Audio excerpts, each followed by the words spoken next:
With a sigh, I called up my voicemail on my phone. No point on delaying it any longer. I figured I had better hear what he had to say. Beep. Harry, it's me, Cian. I just phoned to see if you were okay. You left in kind of a hurry there from the hospital. Can you just call me or text me or something so that I know you're home safely? Beep. Okay, Christina told me that Isaac drove you home. I'm glad you're safe. Call me, okay? We really should talk. Beep.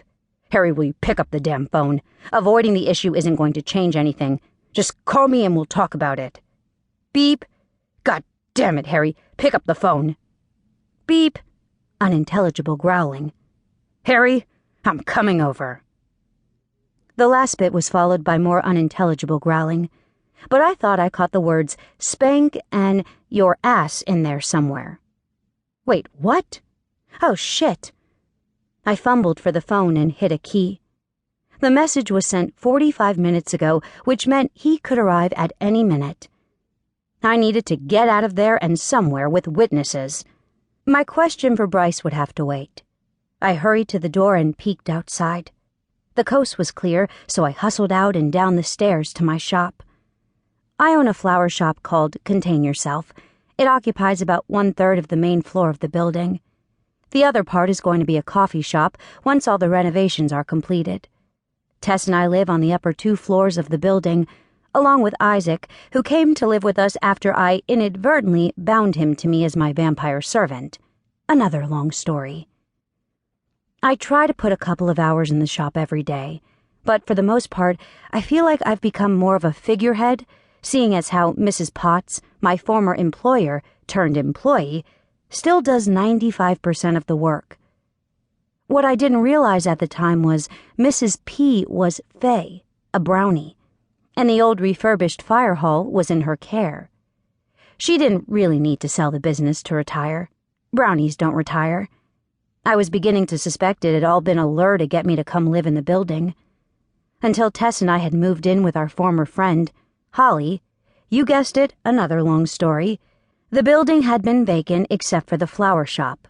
An unused building would be an anathema to a brownie. Mrs. P was much happier now that it was soon to be fully occupied.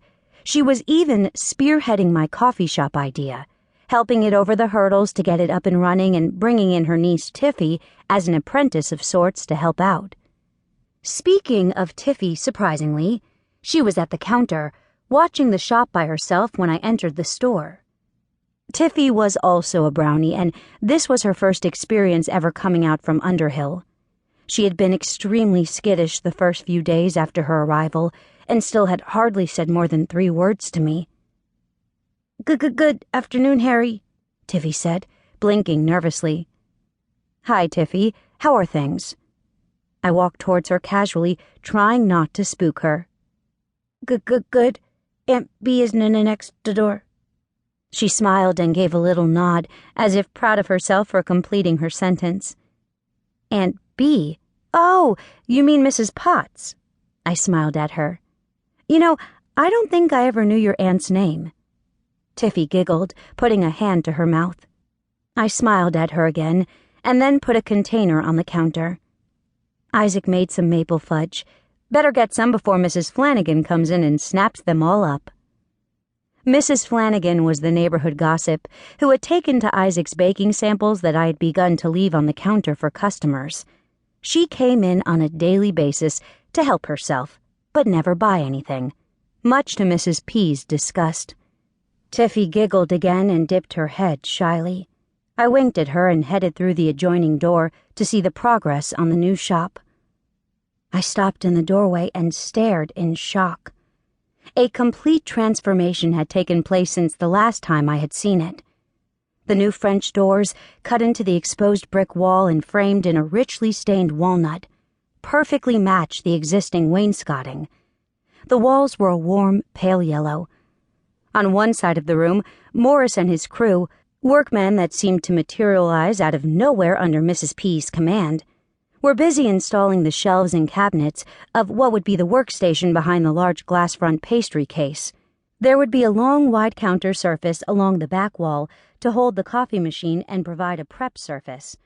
A second lower counter was planned